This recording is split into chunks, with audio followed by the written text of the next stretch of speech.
देखिए, जब से ये युद्ध शुरू हुआ है अक्टूबर 7 अक्टूबर रात के बाद से इज़राइल और हमास के बीच में, तब से ही हिज़्बुल्लाह और इज़राइल के बीच एक लो लेवल की लड़ाई जारी रही है। एक दूसरे के ऊपर मिसाइल्स और अटैक्स करते रहे हैं और वो धीरे धीरे अब बढ़ता चला जा रहा है। जब इज़राइल ने गाज़ा के ऊपर लगभग कंट्रोल कर लिया काफ़ी हद तक, अब यह है कि इसके बाद क्या होगा। वहाँ इसलिए पीस टॉक्स वगैरह भी हो रही हैं, लेकिन अभी सक्सेसफुल नहीं हुई है। दूसरी तरफ हमने देखा है कि चूँकि इज़राइल ने काफ़ी सारे जो हिज़्बुल्लाह के लीडर्स थे उनको मारा, फुआद शुक्र हों, चाहे अकील जो अभी मारा गया अकील,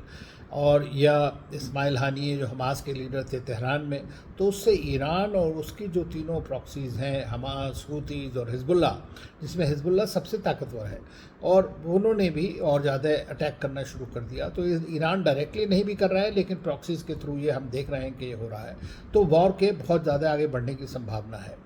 लेकिन अभी हमने ये भी देखा है कि चूंकि इज़राइल की एक टेक्निकल एज है, तो वो एक शॉक एंड ऑ वाला एक सिस्टम लगाता है, जिसके चलते उसने कोशिश करी कि जितने भी मैक्सिमम जो वहाँ के लीडर्स हैं, 3rd नंबर का आदमी उन्होंने जो अकील को मारा है कल परसों में, उसके बाद वहाँ 22 और उनके कमांडर्स सुनने की खबर आई है मारा है, और ख़ुद जो हिज़्बुल्लाह के लीडर नसरल्लाह हैं उन्होंने भी एडमिट किया है कि काफ़ी बड़ा लॉस हुआ है। लेकिन अभी वो छोड़ने को तैयार नहीं है। सबका मानना ये है कि जिस दिन किस तरह सीज़ फायर होगी, परमानेंट टाइप की सीज़ फायर होगी, तो हो सकता है कि लड़ाई में कमी आ जाए। या दूसरी चीज़ ये भी हो सकती है कि अब ये लड़ाई इस तरह बढ़ रही है कि आज हाइफा एरिया में हिज़्बुल्लाह ने भी अटैक किए हैं वहाँ पर, जो उनके इज़राइल की जो आर्म्स एमुनिशन डिपोज वगैरह वहाँ पर हैं, और इज़राइल ने फिर उसका एक काउंटर अटैक अपने एयरफोर्स के द्वारा किया है जगह जगह। तो देखना यह है कि किस तरह से हिज़्बुल्लाह, लेकिन लेबनान इसके बीच में फंस गया।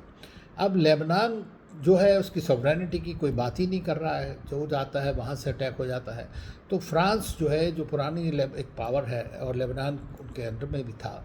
तो वो जनरली ये कोशिश करते रहे हैं हमेशा से, और बड़ा रोल भी प्ले किया है पहली बार भी, कि किस तरह से कोई